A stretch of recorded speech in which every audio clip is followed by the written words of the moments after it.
One moment, please. Ya, ahora sí. Bienvenidos Hola, entonces. ¿me escuchan? Sí, fuerte y claro. Fuerte y claro. Bueno, muchas gracias a quienes están en esta actividad el día de hoy, por ser día miércoles, ya falta poco para el fin de semana, me imagino que están algunos muy cansados y algunas muy cansadas, así que les agradezco estar acá. Yo soy Cristina Pinto, soy de profesión asistente social y oficio como perito asistente social auxiliar de justicia. Ya, además soy mediadora familiar en el ejercicio libre de la profesión. Me declaro una jornal de las ciencias sociales. Ya ahí les dejo mi página web, donde ustedes pueden ver mi trayectoria, hay más información, está mi currículum, etcétera. Me declaro más en esta oportunidad una facilitadora más que una profesora, ya, o docente. No sé, a mí personalmente no me gusta mucho facilitadora de la información. La ética es un tema que a mí me apasiona mucho, le comentaba cuando hablamos con Víctor, porque además soy neurodiversa, soy de la población TDA, por lo tanto los TDA tenemos un alto sentido de la justicia y generalmente, no sé si ustedes se han cruzado alguna vez con alguien con esta condición, somos catalogadas de personas conflictivas, ¿cierto? Reclamonas, y es por nuestra forma de ver el mundo, ¿cierto? Que somos unos idealistas y luchadores incansables por esencia por la justicia social. En esta oportunidad vamos a revisar a los autores que yo les expongo acá, porque son los que a mí me Francisca, hacen... disculpa, Dígame. no se está proyectando. Tienes que compartir. Ah, perdón, si lo puse, a ver, en el Zoom, compartir pantalla, ya,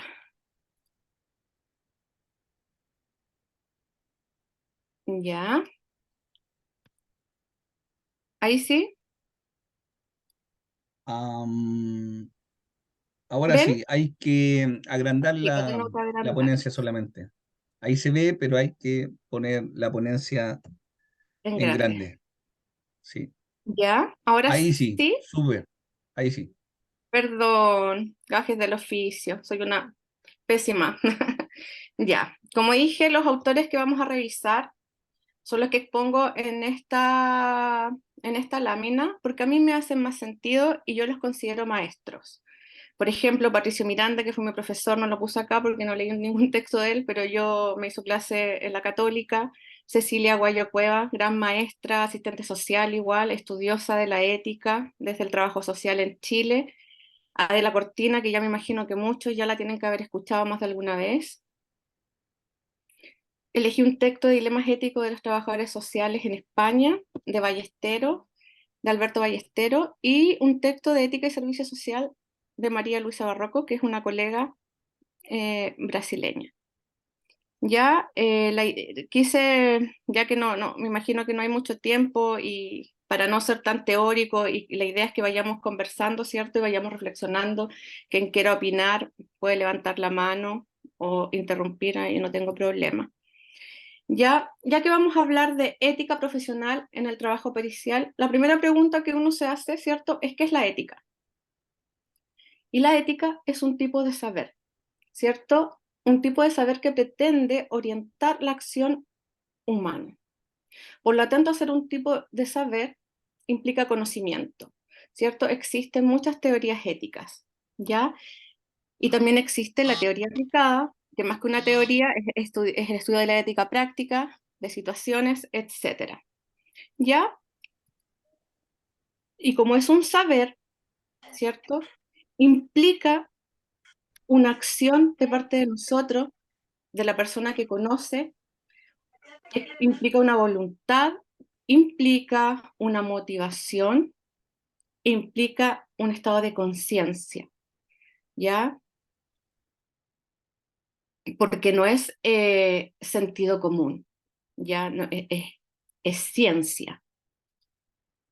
Y aquí puse a un asistente social, ¿cierto? Muy matea, que está aprendiendo, que está conociendo, que está extrayendo información, ¿cierto?, de un libro.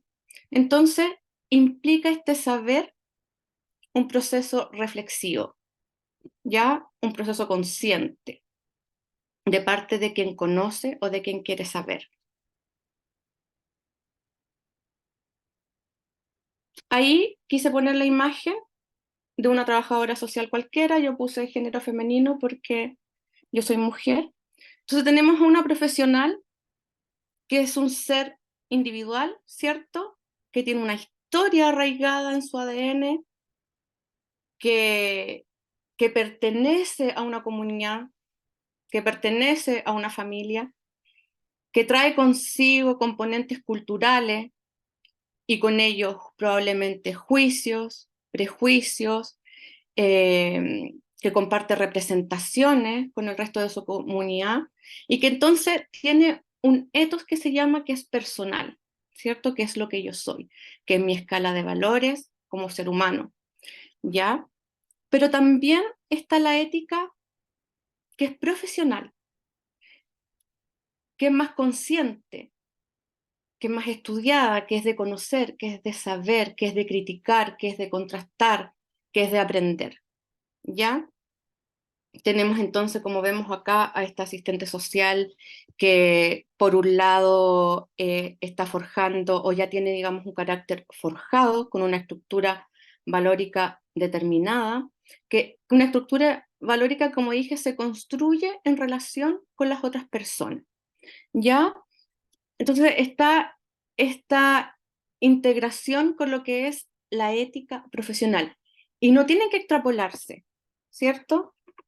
No podemos ser nosotros de una forma en nuestro plano individual o más íntimo y ser de otra forma cuando uno trabaja. Sin duda que tenemos que ser, que, tienen que dialogar y tienen que estar en comunión ambas. Ya, eso es importante. Y por algo estamos acá, como les comenté, yo tengo esta condición que me hacen tener un alto sentido de la justicia social. Y la gente, como siento, tiende a estigmatizar, a categorizar. Se me dijo abogada de los pobres, no sé, o un montón de otros epítetos por esta forma de ser que yo tenía, de ser una luchadora inagotable de las personas que yo veía quizás un poco más vulnerables o dentro de mi percepción más débiles que yo. ¿Ya? Entonces, tenemos a esta profesional que es un ser humano, un ser humano que siente, que tiene subjetividad, ¿cierto? Que tiene historia personal, que tiene historia familiar, que también es un ser social, ¿cierto? Es un ser profesional. En el fondo hay tres dimensiones, mi ser humano, mi ser social y mi ser profesional. Cada uno, ¿cierto? Con una batería de información, con ciertos mandatos, por así decirlo, dependiendo de cada cultura, con prejuicios, que los prejuicios están muy relacionados, ¿cierto? Con la moral muchas veces, con cosas que nosotros creemos, ¿cierto? Que damos por hecho, que son entregadas a través de los procesos socializantes, donde se transmite la cultura y que muchas veces los integramos como verdades, ¿cierto? Porque siempre se nos ha dicho. Entonces, ahí viene, a mí me pasó, yo creo que quizá a ustedes les pasó cuando empezaron a estudiar esta carrera, que empezamos a despertar en la parte ética, en la parte cristiana, quizás la religión más interna. Entonces empezamos como a despertar este conocimiento más positivista. ¿Ya? Y ahí, aquí, eh, yo me detengo en lo que señala Cortina, en lo que es la ética, que existe en nosotros como trabajadores sociales, posicionándome yo y ahora estoy posicionada como profesional asistente social, ya que trabaja en un dispositivo, que trabaja en un programa, yo como perito judicial, ¿cierto? Como auxiliar de justicia, ya, en la cual tengo mi ética de la convicción, mi ética, mi deber ser, por decirlo de alguna forma, estaría en tensión con esta ética que es de la responsabilidad, que más bien otorgada por una institución, por alguna disciplina, y qué es lo que se espera de nosotros, ¿cierto? Entonces, imagínense en este tribunal o en este juzgado donde nosotros desarrollamos nuestro medio de prueba, ¿cierto? Con nuestras metodologías, con todo nuestro nuestras bases de conocimiento, ¿cierto? Nuestro saber, nuestra experiencia, y nosotros vamos a defender eso que es de una realidad de una persona, pero el tribunal probablemente también tiene otras exigencias, entonces muchas veces nos podemos encontrar en una encrucijada o quizás en un vértice, ¿ya? Entonces aquí Cortina lo denomina como una tensión, como un conflicto, una situación de estrés. Entonces, a ella le llama el etos burocrático. Ya probablemente la mayoría acá hemos escuchado que la burocracia, ¿cierto? Cuando uno escucha burocracia, ¿a qué lo asocia? Cuando yo estudié trabajo social y estaba en pregrado, burocracia era la administración pública, ¿cierto? Cómo funcionan las organizaciones y cómo funciona el Estado. Tiene un etos burocrático que dice acá, por ejemplo, y que lo hemos visto. Yo trabajé en instituciones, no siempre fui en el ejercicio libre de la profesión. Entonces, ella dice que frente a este etos burocrático de quien se atiende en el mínimo legal, mínimo de exigencia, nos pide entonces a nosotros, ¿cierto? A nuestro etos profesional, la excelencia, ¿cierto? Porque el compromiso fundamental que tenemos nosotros, los trabajadores sociales, y en este caso los peritos, no es con la burocracia, no es con el servicio, sino que son las personas, son las necesidades de las personas, de las familias, de los grupos, ya cuyo beneficio le da sentido a cualquier actividad o institución. Yo lo llamo vocación, ¿cierto? Que es lo que nos mueve, la justicia social, el respeto irrestricto a los derechos humanos, a la dignidad de las personas, ¿ya? Esos son conocimientos que yo no los repaso acá porque es sabido que para nos rige los principios de derechos humanos, derechos de los niños, derecho de la mujer, derecho de las personas mayores y derecho de las personas con discapacidad, ¿cierto? Ya.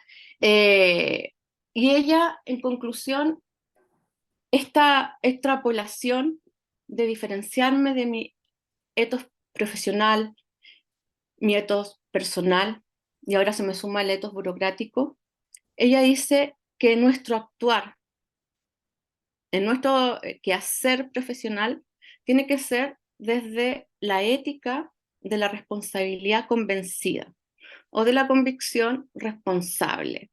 En el fondo, entenderlo como a mí me encanta, como soy mediadora, con un matiz, ¿ya? Porque el extrapolarnos, el diferenciarnos tanto, finalmente, eh, no nos permite transformarnos, no nos permite crecer. Siento yo que siempre hay que tratar de sacar lo mejor de las cosas, ¿cierto? Y quizás generar un nuevo camino, que es lo que dice Cortina en que es la ética, en este texto, digamos. Acá, en este ya cito a Barroso, en su texto, Ética y Servicio Social, que ella propone distintas categorías, ¿ya? Y yo acá consigné por el tiempo las que a mí me hacen más sentido y más importante de que podamos ver nosotros ahora. Porque nosotros, imagínense, como peritos judiciales, imagínense el tremendo poder que nos otorga, primero, las instituciones y las personas, porque respecto a su vida, ¿ya? Y yo soy un tercero, imparcial, un profesional, experto, entre comillas, ¿cierto? Experto en mi quehacer profesional, y yo, como perito forense o perito judicial, tengo que tener conciencia de ese poder que a mí me otorga. Porque al haber una estructura de poder, hay asimetría. Necesariamente cuando hay poder, hay verticalidad, ¿cierto? Hay alguien que está encima y hay alguien que está abajo. Hay alguien que domina y hay alguien que es dominado, ¿ya? Eh, entonces, el poder que nosotros tenemos no es la belleza, por decirlo de alguna forma, por ningún motivo, es el saber, es el conocimiento, el experto, es la expertise. Entonces, también ella llama la burocracia del especialista, porque Weber, Weber tiene una mirada en todo el análisis que tiene que ver con una postura marxista, que es el materialismo dialéctico, ¿cierto? Que tiene que ver cómo se produce el trabajo y todo él lo aborda desde esa mirada. Entonces, esta burocracia especialista. Y a mí me hace mucho sentido porque si se fijan ahora a nuestra carrera, nosotros somos trabajadores sociales, ¿cierto? Y como trabajadores sociales somos casi abogados, casi psicólogos, casi sociólogos, casi antropólogos, casi economistas, casi administradores públicos, ¿cierto? Somos todo ello y al final no somos nada, po. Y eso lo vemos en la valoración que tiene nuestra profesión ahora, que ha costado posicionarnos como una disciplina, ¿ya? Por distintos factores que nos vamos a analizar ahora, pero sí nos pide el sistema, la burocracia en sí misma, una expertise puntual.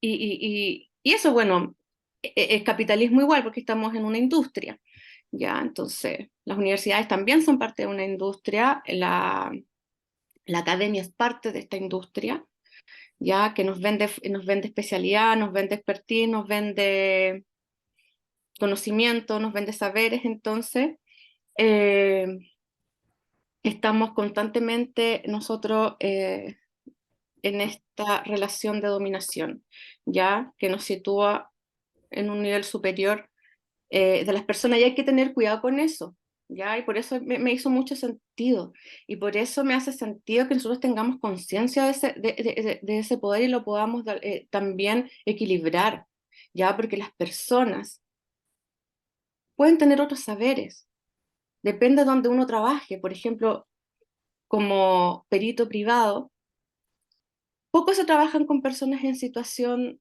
de pobreza económica, me refiero, porque hay gente que es cierto, a ti te paga, entonces tú te encuentras que con profesionales de distintas áreas, pero casi nadie o nadie se maneja, digamos, con los temas o los conceptos que son jurídicos o que son legales.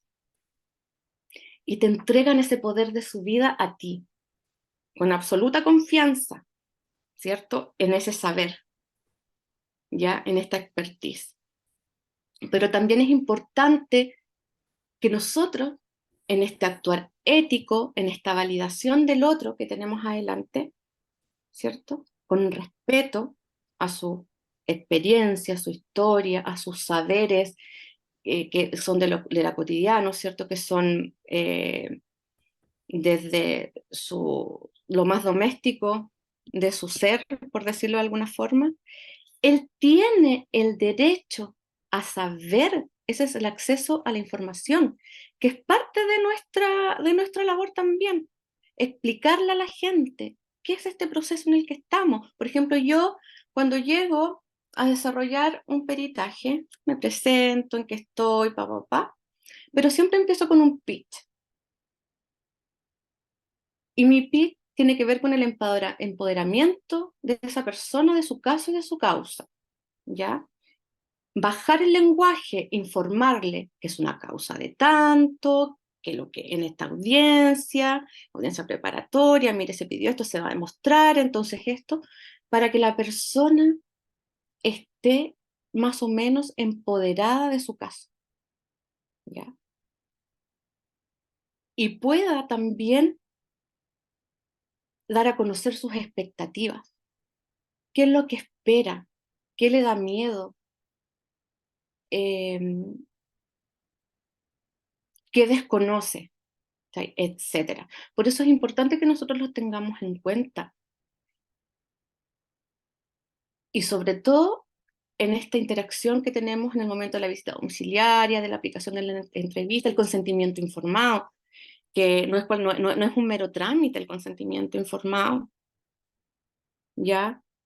Es que la persona sepa cuál es el proceso, los tiempos del proceso, cuáles son sus derechos. ¿Me entiendes tú? En el fondo, acompañar en este acceso a la justicia, porque el acceso a la justicia no es solamente la etapa procesal, es el acceso a la información uno, después la etapa procesal y al último lo que tiene que ver con la etapa de seguimiento, el cumplimiento, etcétera, que en Chile es poco lo que se hace. Y para que la gente exija cumplimiento, tiene que saber en lo que está, ¿ya? Y eso le da autonomía también. Más ahora que el sistema está hecho para que las personas, ¿cierto?, puedan ingresar, ¿cierto?, a su causa y ver y revisar, etcétera. Aquí, ay, se me quedó pegado, ya. Puse la segunda categoría, también es mirada weberiana, profesión y vocación, que no siempre están linkeadas, no siempre hacen match, aunque uno crea que sí. A ver, ¿cuántos de ustedes estudió trabajo social o conocen a alguien que alguna vez o escuchó usted a alguien que si usted pregunta por qué estudió trabajo social, es porque en realidad era mala para las matemáticas? Me cargaba las matemáticas y me cargaba la biología.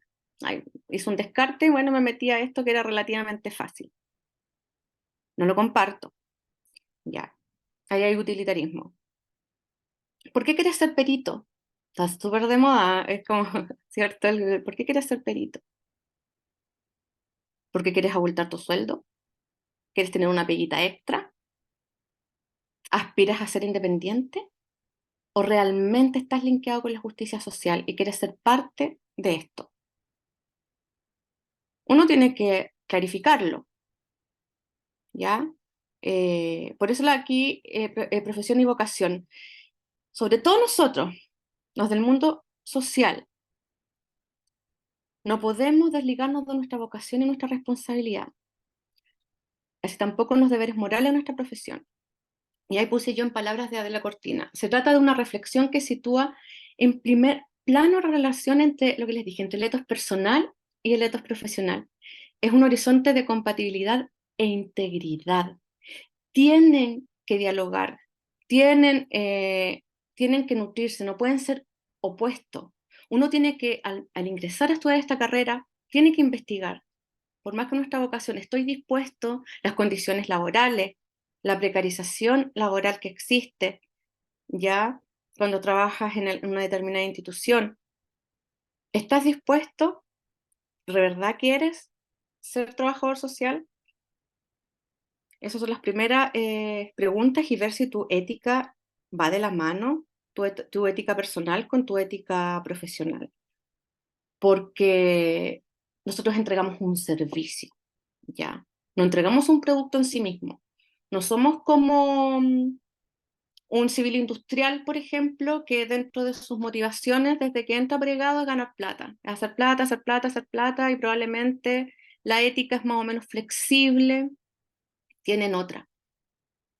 Nosotros no. Nosotros muchas veces es una carrera que además atiende temáticas sensibles, como por ejemplo los conflictos familiares que no logran ser resueltos, digamos, de manera armónica y de manera pacífica entre sus miembros, llegan al tribunal, imagínate para que otros le ayuden a resolver. A veces las personas no tienen dinero para pagarte los honorarios. Y finalmente uno ahí, lo que me pasa a mí, tengo, no tengo horario establecido fijo, depende de otras cosas. Bueno, ahí me pueden preguntar de qué depende, ¿ya? Pero, por ejemplo, si un abogado con el que yo trabajo me dice, Cristina, sabes que tengo un caso de un cuidado personal, de una relación directa y regular, pero ¿sabes qué? El papá gana el mínimo y no tuvo derecho a peritaje desde las instituciones que son gratuitas, etcétera. Entonces yo no le puedo cobrar aunque mis honorarios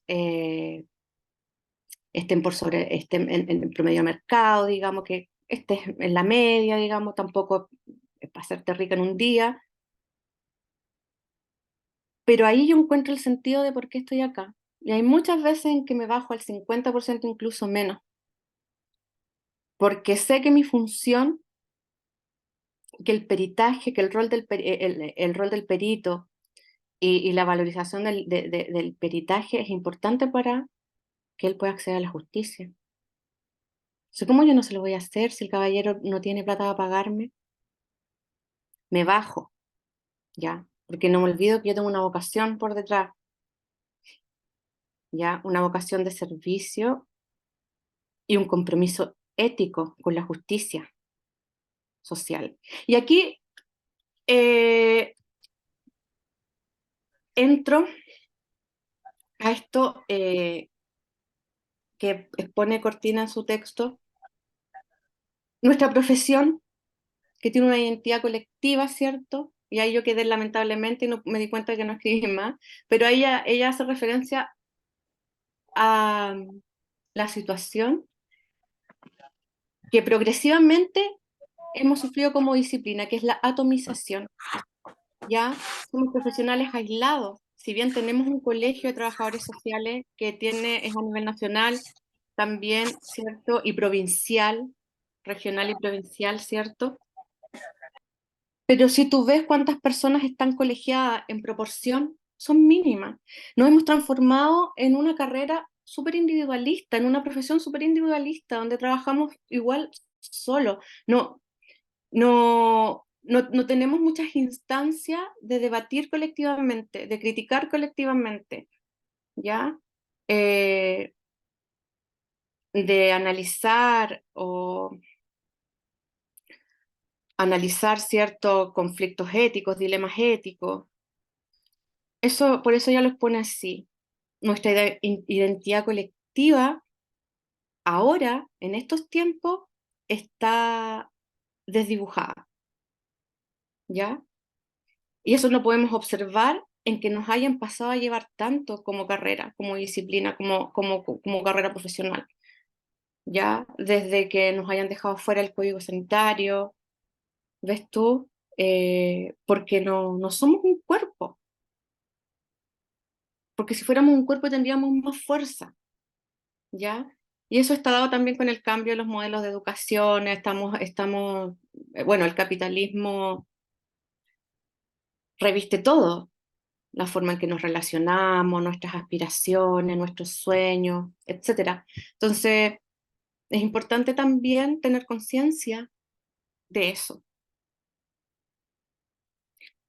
Entonces, yo acá, como vamos para darle una continuidad, aquí nos enfrentamos entonces a dilemas éticos constantemente nosotros, porque nosotros no somos una carrera que es netamente teórica, es una carrera que es práctica, ¿ya? Eh, Escuché que me hablaron, perdón, me desconcentré, les dije que me perdí un poco ya. Estamos en constante conflictos éticos, ¿cierto? De tomar decisiones. Eh, los problemas éticos surgen cuando las personas tenemos que tomar decisiones respecto a situaciones que nos atañan de nuestra forma de relacionarnos, de nuestra forma de actuar, entre conflictos que son netamente humanos y sociales, ¿ya? Ahí estamos nosotros. Entonces, yo acá busqué un texto que es de Alberto Ballesteros, bueno, y de su equipo. Son trabajadores sociales que se ganaron, yo diría que es como una especie de CONICET, ya que es este proyecto que financia, digamos, las investigaciones sociales. Entonces, él expone acá, agrupa los principales dilemas éticos que fueron expuestos por los trabajadores sociales que fueron parte de esta muestra, ¿ya? Y probablemente, por ejemplo, el primero, ese fue el más nombrado por los profesionales, el deber de informar a terceras personas. nos pone en una situación, en un dilema que es ético, porque finalmente está el principio de la confidencialidad, ¿ya? Y eso es lo que también cuando uno es perito, también tiene que en el proceso pericial verbalizarlo, ¿ya? Todo lo que está en el informe va a estar a la vista, tanto de magistrado, consejeros técnicos cuando hay familia, ¿cierto? El abogado de la parte, la otra, etcétera. Lo mismo en penal, va a estar ahí en la carpeta investigativa, a la vista, ¿ya? Y probablemente desde ahí es súper fácil bajar, y ahora como estamos con la digitalización, ya casi uno siente que no tiene privacidad, ¿cierto? Está todo en la nube. Después viene la autonomía del usuario, lo que le dijo, que sea autónomo, esto de empoderar, que no sea independiente. Mira, aquí me llama la atención esto de la incompetencia de otro trabajador o de otro profesional. Nos pone en un dilema ético, porque en el fondo, en un dilema ético tanto personal como profesional, porque uno ahí dice, chuta, no le puedo hacer esto a un colega, ¿cómo lo voy a denunciar, acusar, etcétera? Pero ahí uno tiene que, como la ley, como la norma, tiene jerarquía, ¿cierto? Entonces, si la desprolijidad, la poca ética de un colega que impacta, porque el trabajo de nosotros impacta en la vida de las personas y eso no hay que olvidarlo. Entonces, hay que tomar una decisión, ¿ya? Una decisión que es ética, ¿cierto? Que nos pone entre la espada y la pared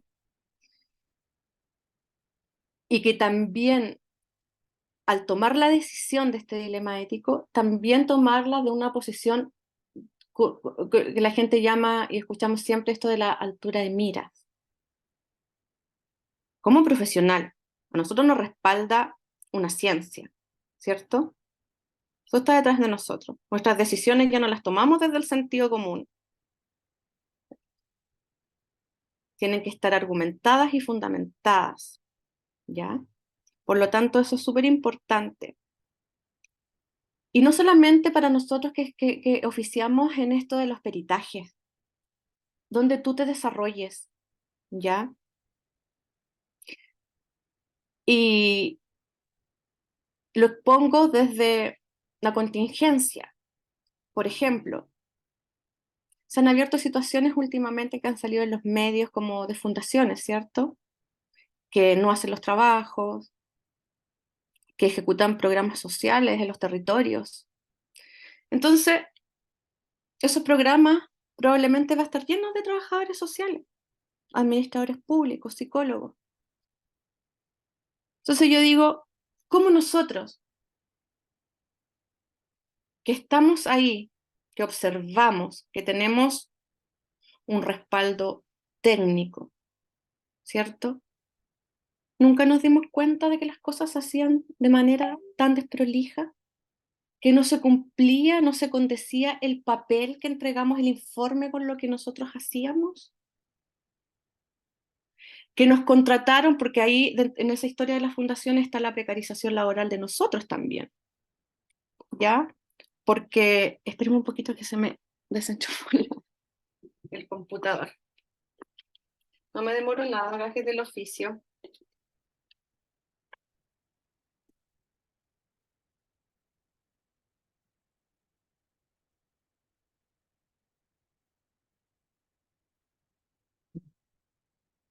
Porque no me voy a quedar sin batería, ¿cierto? Eso no puede pasar. Ya. Entonces, siguiendo con ese ejemplo, estamos nosotros precarizados, ser parte de eso. Nos contratan por 40 horas, pero en realidad no, te pago esto porque vaya a venir 13 nomás.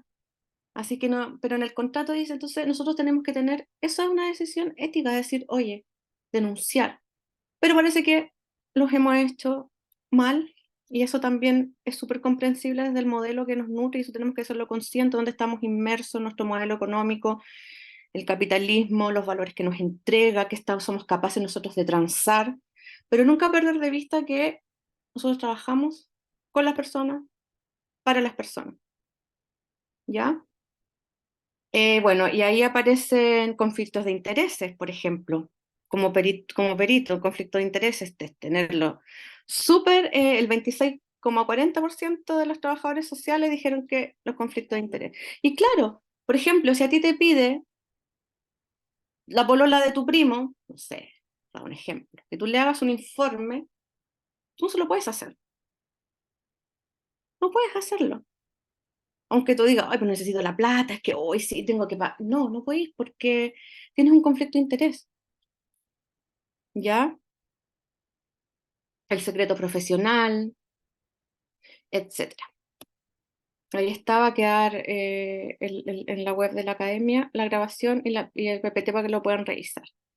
Ya, entonces, tenemos estos dilemas éticos en trabajo social que son netamente de nuestra profesión, ¿ya? Nuestra disciplina.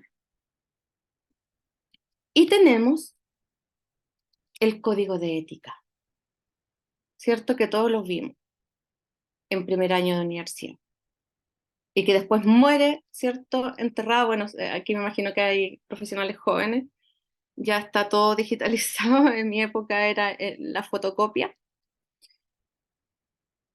pero de alguna forma hay que revisarlo y lo importante del código de ética es que de alguna forma nos permite llegar a un acuerdo, ¿cierto?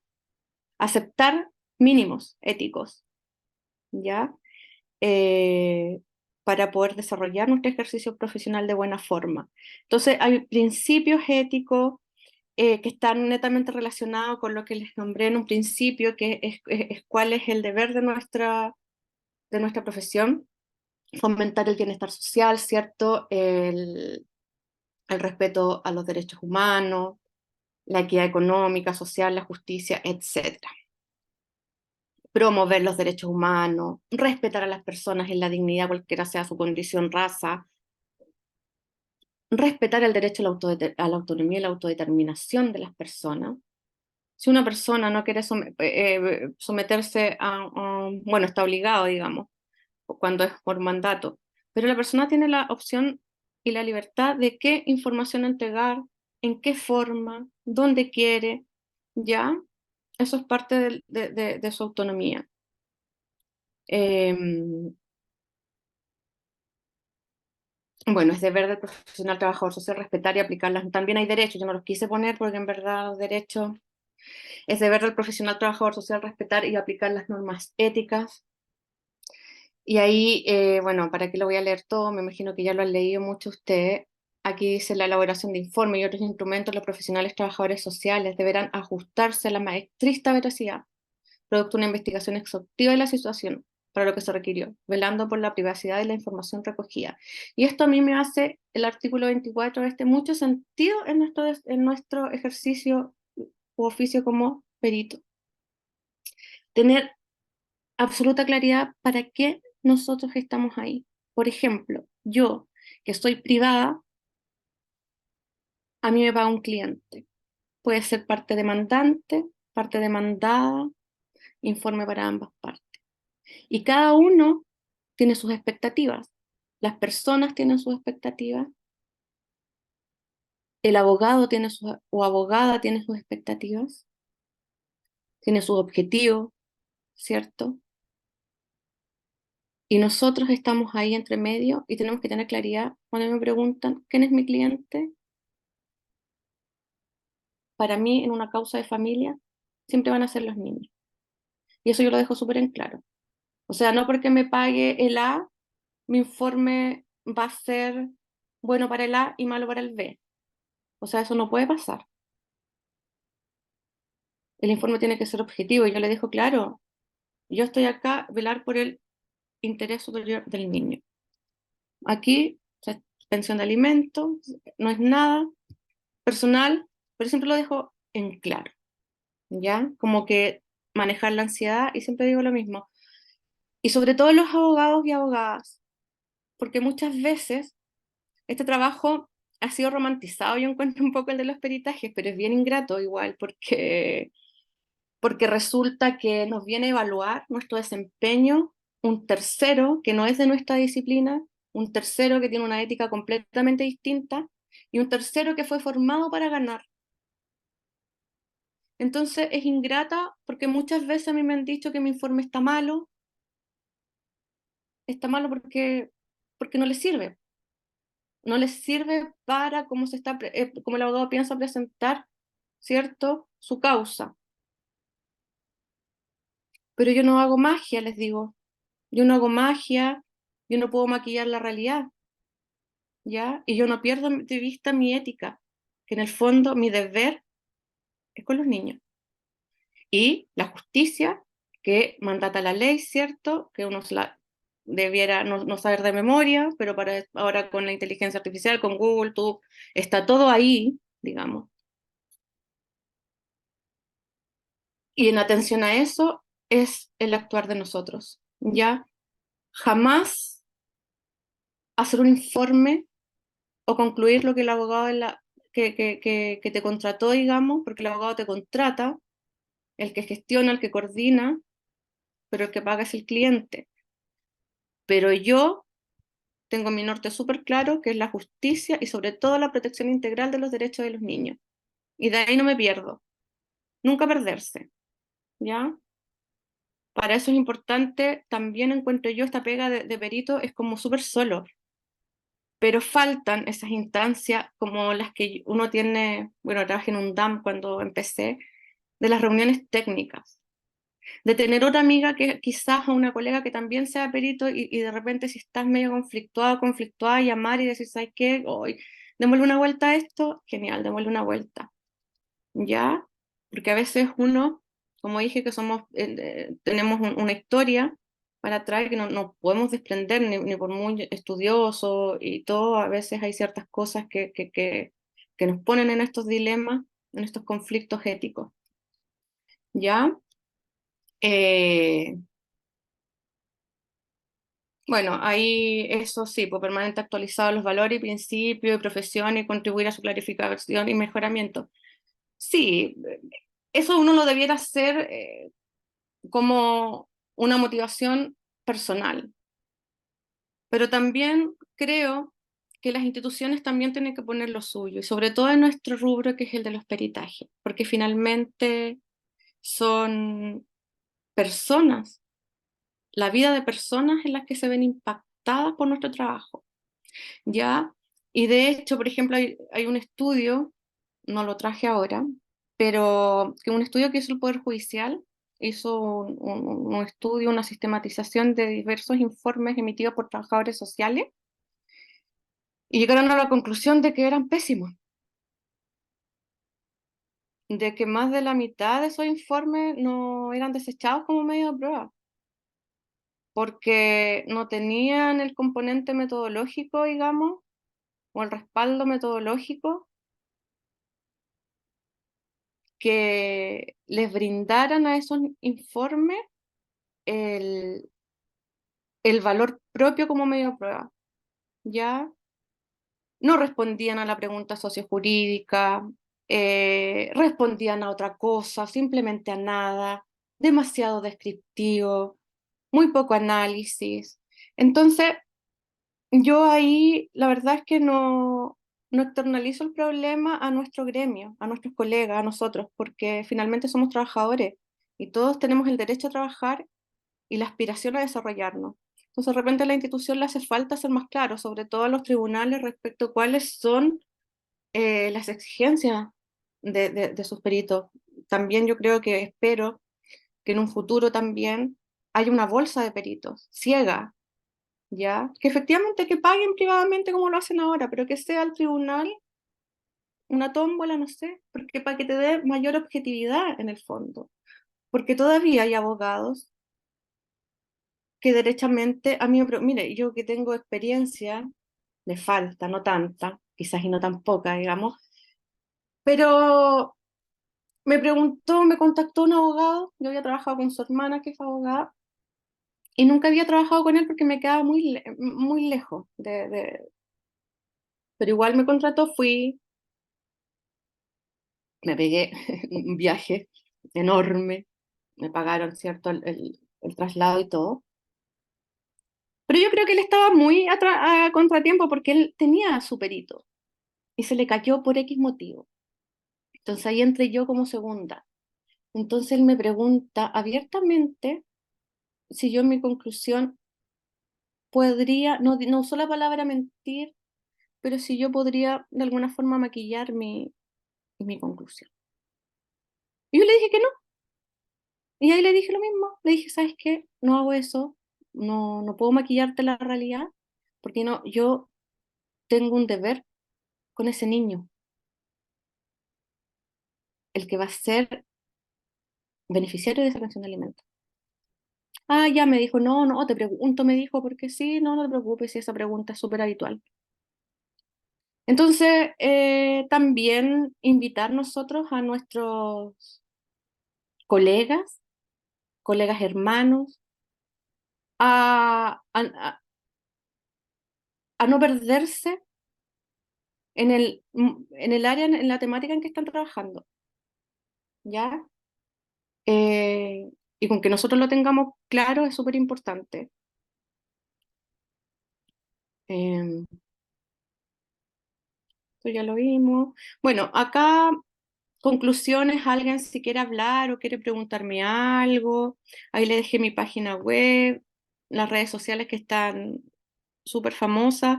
Y bueno, esto fue, traté de ordenarme en el tiempo que duraron unos 50 minutos, me faltaron dos, pero no sé, me gustaría si alguien quiere decir algo, preguntar algo, qué les pareció, Francisca, etcétera. mira, la verdad que estuvo muy buena la ponencia. Muchas gracias por participar y por querer aportar desde el trabajo social y del peritaje social forense hacia la visión de la ética, ¿ya? Esta noche tenemos profesionales de todas las áreas, tenemos matronas, contadores, trabajadoras sociales, em, creo que hay hasta ingenieros. Entonces, tenemos que aplicar, yo creo que la ética desde nuestras profesiones, proyectarla hacia la labor de el peritaje forense o el peritaje judicial. Como decía acá, un colega contador dice que dice, gracias, lo que habla la profesora en nuestra profesión contable se ha visto que se hace de contabilidad creativa y se maquillan balances. Efectivamente, nosotros cuando nos dedicamos al peritaje judicial contable, nos piden también muchas veces que podamos omitir información y eso también deja de entrever lo poco ético y profesionales que podemos llegar a ser quizás por el dinero, ¿ya? Entonces, es muy importante siempre mantener la objetividad, la independencia, la autonomía, ¿cierto? Y que no vicien nuestro relato, que no vicien nuestro informe pericial, ya que el sistema de justicia lo que pide al momento de solicitar nuestro informe pericial es un tercero imparcial que diga la verdad. Por eso, en absolutamente todas las disciplinas que se encuentran esta noche en el webinar, es importante que mantengamos nuestra ética, ¿ya? Si queremos quizás o actuamos no tan ético fuera de esto, perfecto, pero si nos vamos a dedicar al peritaje de manera profesional, seamos éticos, ¿ya? Seamos profesionales a la hora de eh, ejercer esta disciplina. No sé si vamos a dejar el micrófono abierto para los participantes que quieran dar su testimonio, si quieran, los que quieran quizás opinar o aportar algo desde su visión, lo pueden hacer. Nike dice, excelente exposición, muchas gracias por aportarnos del peritaje social, una visión ética. Saludos cordiales desde acá, una abogada desde el Valle de Aconcagua. Excelente, Nike. Muchas gracias por participar y bien, pues acá la escuela es la casa de todos ustedes. Marina Herrera dice muy interesante y clara. Perfecto. Demos las gracias entonces a eh, Cristina Pinto Troncoso, que fue nuestra ponente de esta noche. Muchas gracias, Cristina. Gracias por tu tiempo y por tu voluntad. Y gracias a todos los ponentes que participaron el día de hoy.